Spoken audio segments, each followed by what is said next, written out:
जय हिंद साथियों, स्वागत है आप सभी का गोविंद एकेडमी में। आज के इस वीडियो में मैं बताने जा रहा हूँ क्लास 7th विज्ञान अध्याय 3 जिसका नाम है ऊष्मा।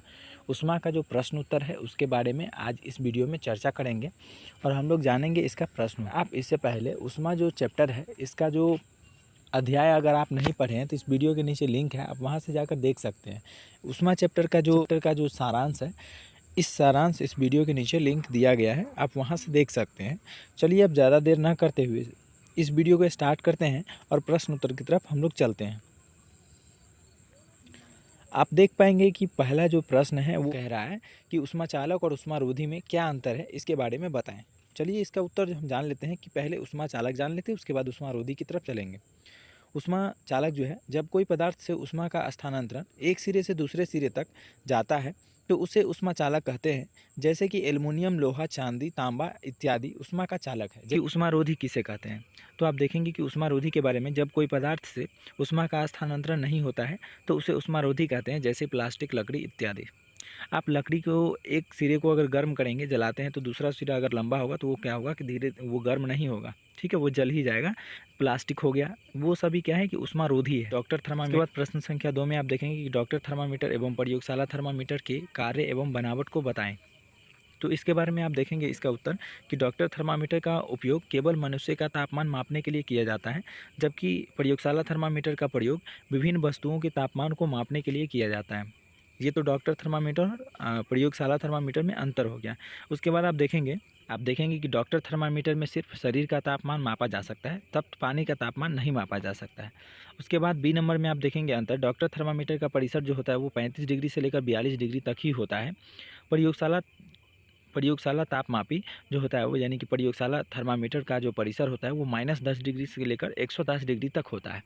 इसके अलावा भी जो इसका जो माप जो होता है वो अलग अलग होता है। तो सभी चीज़ का अलग अलग मापने के लिए अलग अलग थर्मामीटर का प्रयोग किया जाता है। उसके बाद प्रश्न संख्या 3 की तरफ चलते हैं। प्रश्न संख्या 3 में देखेंगे, सर्दियों में एक मोटे कपड़े की अपेक्षा उसी मोटाई के कई परतों वाला वस्त्र अधिक गर्मी प्रदान करता है, क्यों?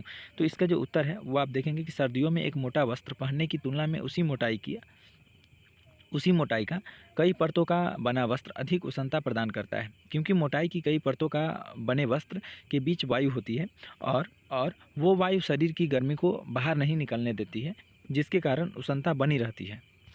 तो ये प्रश्न संख्या 3 का उत्तर था। उसके बाद आप देख लेते हैं आगे की तरफ। उसके बाद प्रश्न संख्या 4 है कि गर्म जलवायु वाले जगहों पर घरों को उजले रंग से रंगने की सलाह दी जाती है, क्यों?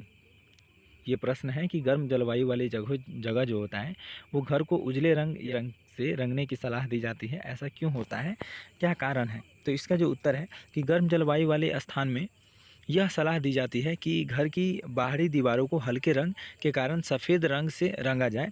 यह सूर्य से किसी भी उष्मा विकिरण को अवशोषित नहीं करता है, जो घर के बाहर गर्म जलवायु होने पर भी अंदर ठंडा रहता है। हल्का रंग प्रकाश को प्रतिबिंबित करता है, इसीलिए कम गर्मी को अवशोषित करेगा। हल्का रंग की गर्म जलवायु वाली जगहों को हल्का रंग, यानी कि बाहरी भाग जो होता है वो हल्का रंग या उजले रंग का प्रयोग करें। पेंट करने के लिए जो होता है वो उजले रंग या हल्का रंग का प्रयोग करने के लिए कहा जाता है कि घर जो है वो ठंडा, यानी कि घर में ठंडक महसूस हो। उसके बाद प्रश्न संख्या 5 में देखेंगे, कॉलम क से ख शब्दों को मिलान कीजिए, यानी कि मिलान करने वाला है। तो आप जो किताब में आप देखेंगे प्रश्न उत्तर, उसमें अलग अलग दिया गया है, लेकिन हम यहाँ पे जो है वो उत्तर दिया गया है, तो आप उत्तर से प्रश्न को मिला लेंगे। गहरे रंग के कपड़े पसंद करते हैं कब? गहरे रंग का जो कपड़ा होता है वो कब हम लोग पसंद करते हैं? तो सर्दी के मौसम में। समुद्र समीर बहने का जो समय होता है वो कब होता है? तो रात में होता है। उसके बाद आप देखेंगे प्रश्न संख्या, हल्के रंग के कपड़े पहनने का समय कब होता है? तो गर्मियों में हम लोग क्या करते हैं कि हल्के रंग पतला कपड़ा पहनते हैं। थल समीर चलने का समय कब होता है? तो दिन में होता है। इसके बाद प्रश्न संख्या 6 है कि सही उत्तर पे टिक लगाएं, यानी कि टिक लगाने वाला है। तो चलिए देख लेते हैं।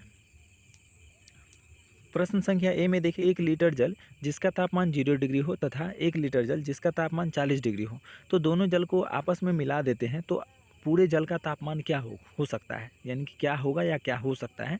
तो एक तो 0 डिग्री है, दूसरा 40 डिग्री है। दोनों जल को अगर एक साथ मिलाएंगे तो क्या होगा कि जल दिया गया है क में वो है 10 डिग्री से कम, तो 10 डिग्री से कम नहीं होगा, क्योंकि 40 डिग्री दूसरा जल है। अगर मिलाएंगे भी तो 10 डिग्री से कम नहीं हो सकता है। दूसरा है ख में कि 10 डिग्री से लेकर 40 डिग्री के बीच में हो सकता है। हाँ, ये प्रश्न का उत्तर जो है वो सही है, यानी कि प्रश्न से अधिक, तो 40 डिग्री तक तो है ही, और दूसरा एक 0 डिग्री भी मिलाएंगे तो वो क्या होगा कि जल का जो तापमान होगा वो कम हो जाएगा, इसलिए 10 डिग्री से लेकर 40 के बीच में हो सकता है। क्या बी में है कि बर्फ़ में लकड़ी का चम्मच डाला जाए तो क्या होगा। तो यहाँ पे इसका जो उत्तर है वो ग में है कि कुचालक होने के कारण कोई प्रभाव नहीं पड़ेगा। उसके बाद आप देखेंगे इस चैप्टर का जो अंतिम प्रश्न है, 20 डिग्री ताप पर गर्म जल में 20 डिग्री ताप पर गर्म लोहे की छड़ को डालने से क्या होगा, इसका क्या प्रभाव पड़ेगा।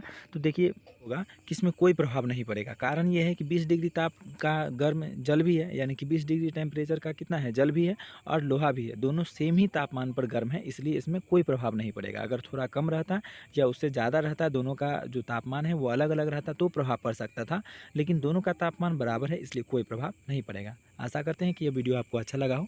अगर आपको वीडियो अच्छा लगा हो तो प्लीज़ वीडियो को लाइक कीजिए, कमेंट कीजिए वीडियो और अपने दोस्तों के साथ शेयर कीजिए। अगर आप हमारे चैनल पर नए हैं तो प्लीज़ चैनल को सब्सक्राइब कीजिए। तब तक के लिए जय हिंद, जय भारत।